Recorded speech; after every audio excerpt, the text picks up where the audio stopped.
não parar, não precipitar e não retroceder. Então dizer para esse cara, sabe quando nós vamos parar? Nunca. Nunca na sua porca vida. Né?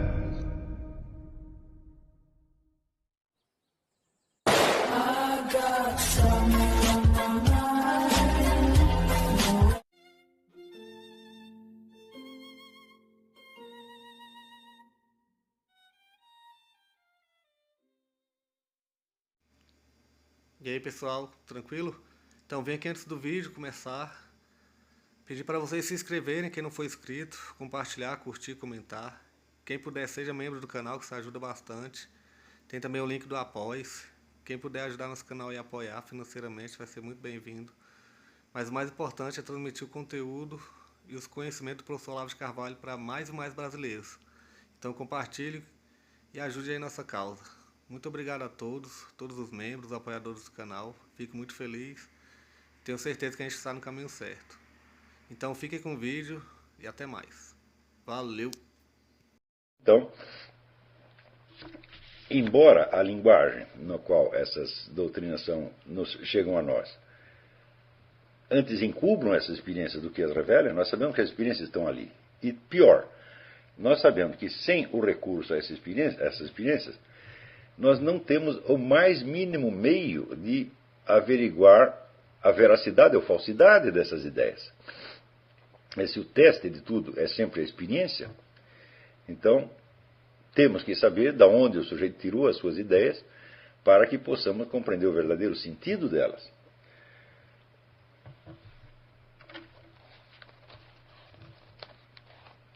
Então, como a linguagem acadêmica não permite isso, então o que nós temos que fazer é complementar a leitura com a imaginação. Ou seja, nunca podemos tomar o texto que chega a nós como sendo a expressão cabal do seu próprio conteúdo. Ele é em parte uma expressão do conteúdo, mas é em parte uma ocultação dele. Sempre é assim. Não esqueçam que essa linguagem filosófica, a linguagem acadêmica, ela não nasce com o ser humano, ela não é uma forma, por assim dizer, espontânea e natural de expressão. Muito provavelmente, o cidadão que escreveu a tese universitária, ele na sua vida cotidiana, ele fala numa linguagem completamente diferente, né? E, frequentemente, o que existe de mais pessoal no indivíduo não aparece nos textos, tá certo? Então, essa linguagem acadêmica ela chega ao indivíduo através da aquisição de um papel social, quer dizer, o papel de membro da comunidade acadêmica. A aquisição desse papel não é uma coisa fácil, não é espontânea e, frequentemente, exige do indivíduo adaptações que o modificam muito, que tornam, vamos dizer, a sua superfície visível, a sua superfície socialmente acessível, uma coisa muito diferente da sua personalidade real, né? Por exemplo, se vocês leem os textos do Louis Althusser, que são todos basados na linguagem acadêmica marxista, né, certo?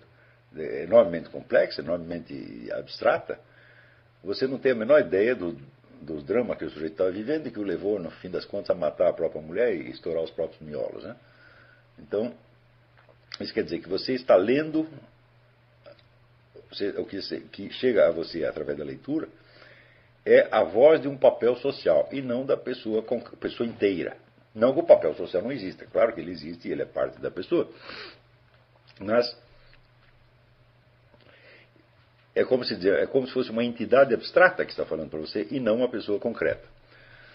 Ora, como as entidades abstratas não falam, então nós sabemos que toda esta montagem claro, é uma encenação. Tá certo?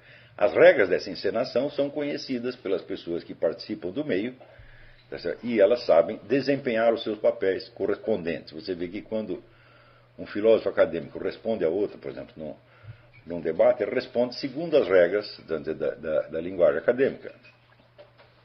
Porém, o que nós temos que perguntar é o seguinte: será que a pura voz de um papel social enuncia experiências que possam ser reproduzidas por nós? Claro, um papel social não tem experiência. Quem tem experiência é o sujeito concreto no qual se unificam os vários papéis que ele desempenha nos vários momentos, né? Eu imagino, por exemplo, Michel Foucault tinha um papel no Collège de France, mas tinha outro papel nos clubes de sadomasoquismo que ele frequentava aqui na América. Né? Então, e no entanto, ele era as duas pessoas ao mesmo tempo. Quer dizer, por trás desses dois papéis, quer dizer, o praticante de sadomasoquismo e o professor do Collège de France, havia uma pessoa real que continha esses dois lados e muitos outros. Tá certo? E é a esta pessoa real que nós temos que recorrer para saber quais foram as experiências efetivas que geraram as ideias do fulano. Se não temos acesso a essa experiência, então é o seguinte, não podemos refazer interiormente, tá certo? Essas experiências interiores e não podemos, de maneira alguma, chegar até aquele ponto onde a veracidade ou inveracidade do que ele está dizendo nos apareça diante de nós como uma experiência pessoal nossa. Então, eu não considero que essa linguagem que se utiliza hoje em dia no mundo acadêmico seja de modo algum adequada à busca da verdade. Ela é adequada ao exercício de um papel social, tá certo? Que é compartilhado, vamos dizer, por muitas pessoas, né? E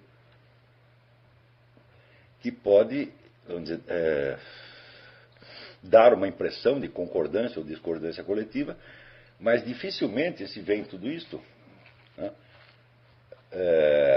a presença de uma intuição efetiva que, por outro lado, a leitura dos poetas e dos romancistas nos dá de maneira tão evidente. Né? Então, um romancista, por exemplo, ele não pode, de maneira alguma, escrever um romance se ele não colocar ali nada da experiência imaginativa que ele vivenciou, porque o próprio romance é uma experiência imaginativa. Então, vamos dizer, a pessoa do romancista ela está presente, ela é uma pessoa real, vamos dizer, na complexidade de todo o seu imaginário, das suas emoções, das suas experiências, etc, etc. Então, na arte da literatura é muito mais difícil o sujeito se esconder.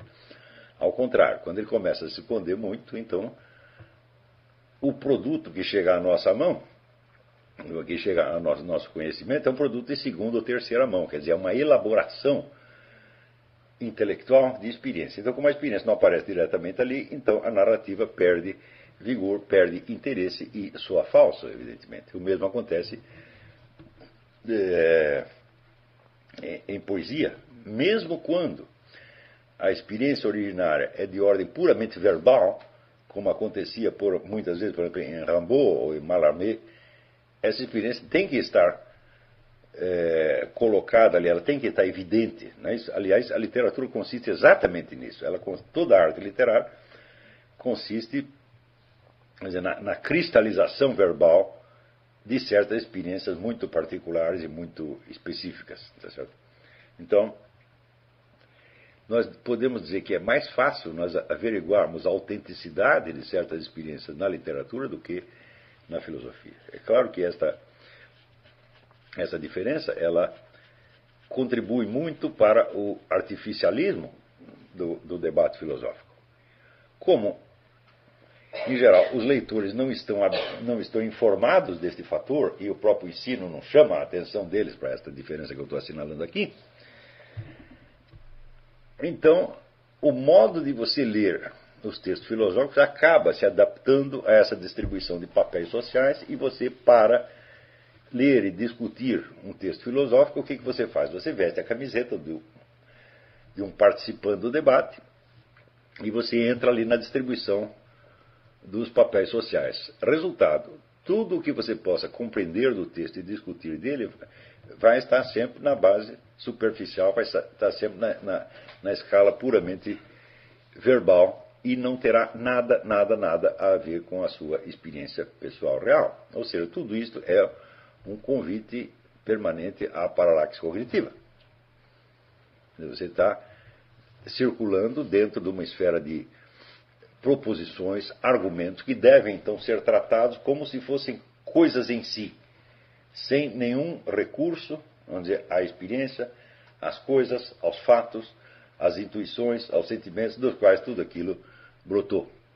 É claro que isto é um jogo, na maior parte dos casos, não só inútil como prejudicial. Isso pode se transformar num vício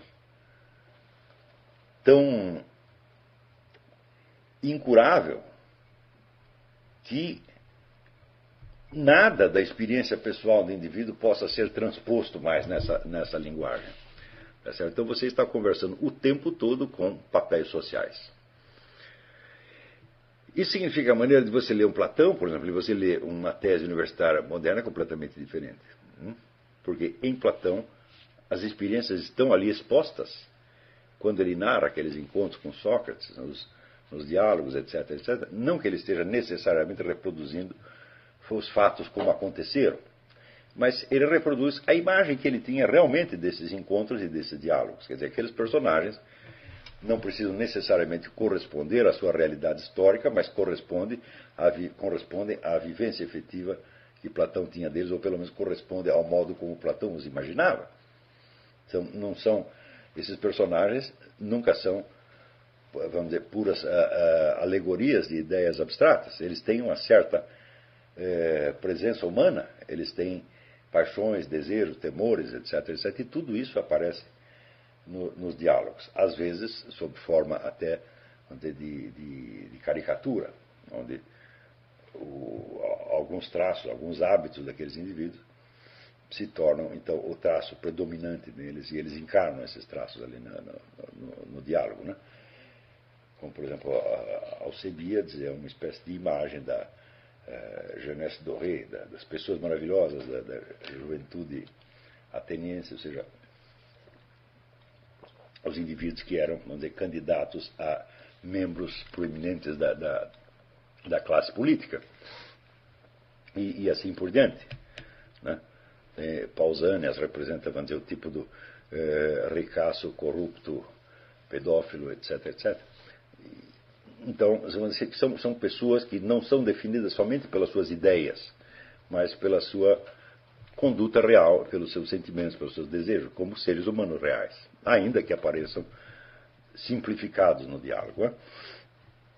Então, nos diálogos platônicos, as ideias não aparecem, as ideias, as doutrinas não aparecem como coisas prontas, mas como uma espécie de decantação da experiência real dos vários indivíduos. A experiência de Sócrates é diferente da experiência de Alcebiades, de Pausanias, etc., etc. Então, Sócrates pensa diferente deles porque ele é diferente deles, porque ele viveu uma outra vida. Tá certo? Então, podemos dizer assim, enquanto eles estavam, vamos dizer, curtindo ali as delícias da vida, da vida na classe dominante ateniense, Sócrates estava teve a experiência da guerra, tá certo? E passou por várias mudanças políticas que o levaram a uma decepção profunda com a classe dominante, justamente a classe com a qual aqueles indivíduos estão iludidos porque pertencem a ela. Então você tem uma substância humana nos diálogos, tá certo? Quando nós lemos os escritos de Aristóteles, nós não temos isso pelo simples fato de que esses escritos são rascunhos de aula. Quer dizer, nós não temos ideia de como Aristóteles desenvolvia essas ideias em classe. Não temos a menor, não temos como conceber isso aí, mas concebemos que a partir do mesmo rascunho ele poderia ter dado muitos desenvolvimentos diferentes. Também nós sabemos que o pessoal que frequentava o liceu aristotélico era gente que tinha tido um contato próximo com o pessoal da academia platônica e que se sentia participante da mesma atmosfera humana. Tá certo? Então, nunca podemos esquecer que os escritos de Aristóteles não são escritos, eles são sementes de aulas. Né?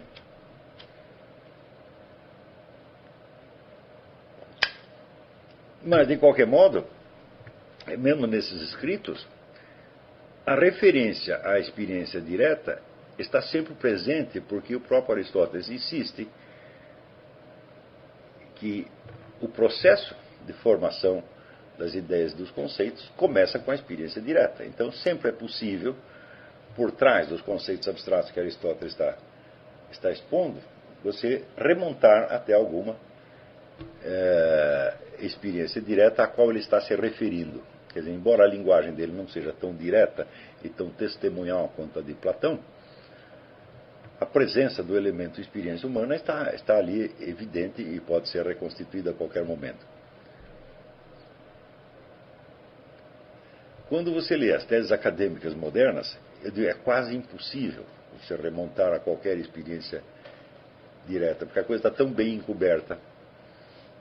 E está bem encoberta precisamente por causa da adaptação da linguagem do indivíduo aos códigos de uma linguagem acadêmica a qual ele tem que ceder para se tornar aceitável pelo meio. Tá certo? Não obstante, é sempre possível você, através de um esforço de imaginação, você tentar sondar algo da experiência. Quer dizer, qual é a substância humana do indivíduo? Quem é ele realmente? O que ele viu? O que ele sentiu? O que ele quer? Não é isso? Por trás de toda esta linguajar acadêmico. Então, em primeiro lugar, você vai ter que descontar aqueles elementos que são puramente coletivos, que são puramente convencionais, né, na linguagem, cujo caráter imitativo, às vezes, salta aos olhos de uma maneira absolutamente flagrante. Você vê que certas expressões, certos giros de linguagem foram, de fato, impostos ao indivíduo pelo seu orientador acadêmico, de modo a fazer do aluno um produto igual a ele mesmo. E assim você vai passando esta camisa de força, vai sendo passada de geração em geração, e criando, então, todo um contexto linguístico no qual o apelo à experiência se torna extremamente problemático, ou pelo menos muito difícil. Tá certo? No entanto, é somente este apelo que pode nos informar alguma coisa da veracidade e do valor do que esses indivíduos estão dizendo. Então, é claro que, tão logo você tenha conseguido apreender o sentido verbal imediato do que você está lendo, você deve tentar, por um esforço de imaginação, completar aquilo, vamos dizer, com as experiências humanas necessárias para o indivíduo chegar àquelas ideias. Quer dizer, sabe de onde ele tirou aquilo. É isso? Então,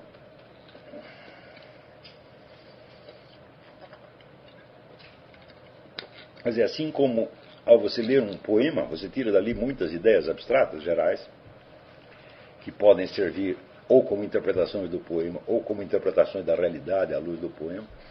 Tá certo? Na leitura desses textos acadêmicos, você fará exatamente o contrário. Quer dizer, você vai partir de uma ideia pronta e tentar sondar a sua elaboração real. Quando eu digo elaboração real, não estou falando da cadeia lógica que levou o indivíduo àquelas ideias. Raramente se chega a qualquer ideia por meio de uma dedução lógica. Tá certo? A dedução lógica é uma forma que você dá a posteriori às suas ideias para validá-las, para torná-las críveis por um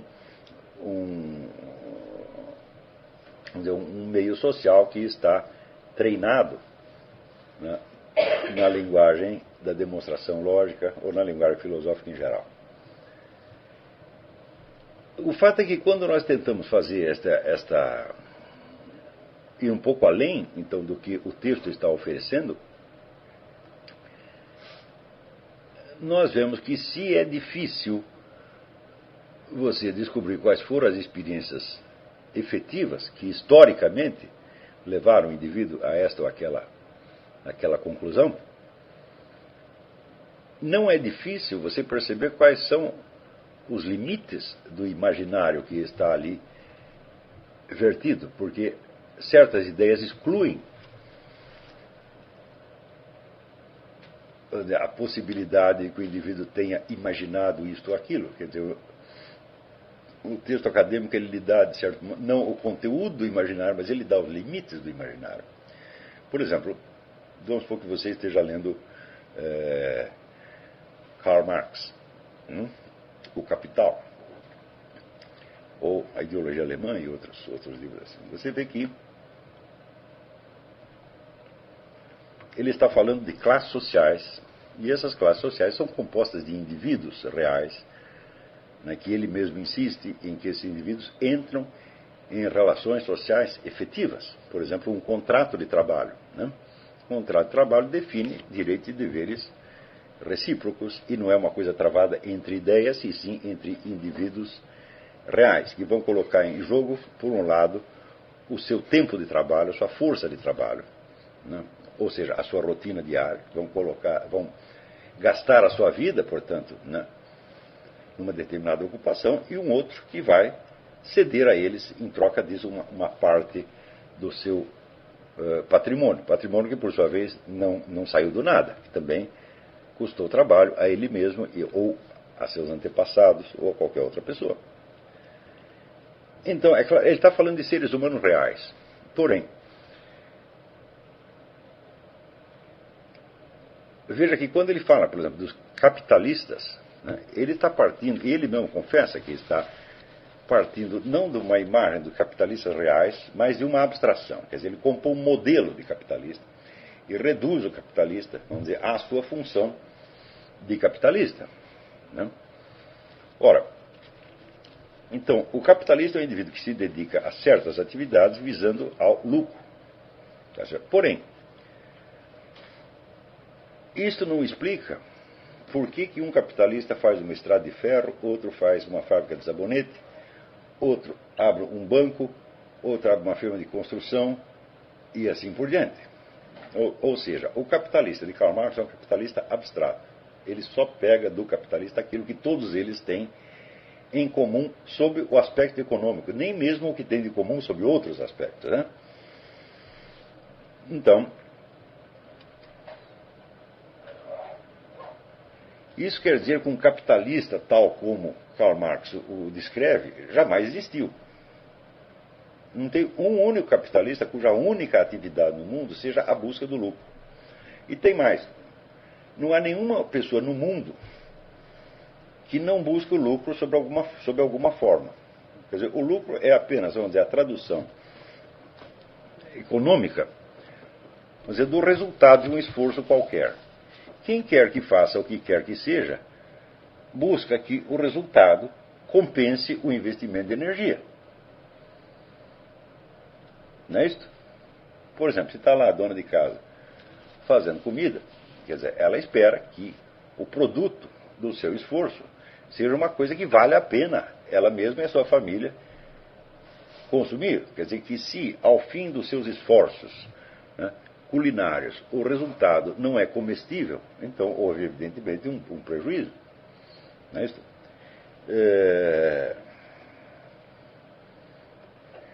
Qualquer ação humana, toda e qualquer, é baseada numa ideia, vamos dizer, do resultado vantajoso. Nunca do resultado prejudicial. Quando a ação é voltada a um resultado prejudicial, é porque tem alguma coisa errada, ou porque houve um erro de cálculo, o indivíduo buscava uma vantagem, obteve um prejuízo e assim por diante. De marcar a noção de lucro é demasiado genérica e ela, vamos dizer, não basta para definir o capitalista. Por quê? Porque esse traço, a busca do lucro, é comum entre o capitalista e outros. A diferença do capitalista é que ele busca um lucro especificamente financeiro. Tá certo? E nós buscamos não só esse, como outros tipos de lucros. Mas, um momento, o capitalista, enquanto ser humano concreto, ele busca apenas o lucro financeiro, é apenas dinheiro o que ele quer, ou ele precisa de outras coisas como todo mundo também precisa? Não é isso? Então,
Chegamos a mais um final de uma aula, de um vídeo. Espero que tenham gostado.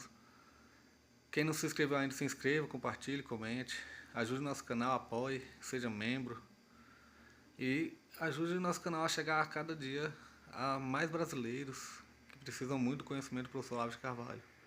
Então é isso aí, fique com Deus, até o próximo. Valeu!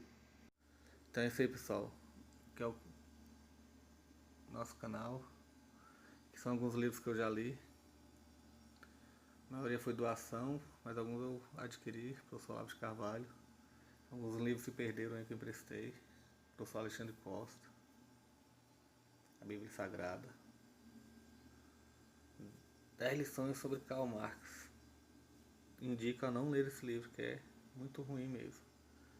Alguns pensadores aqui que realmente, como o professor Olavo de Carvalho disse, não são pensadores. Valeu, tamo junto aí. Apoie nosso canal, seja membro.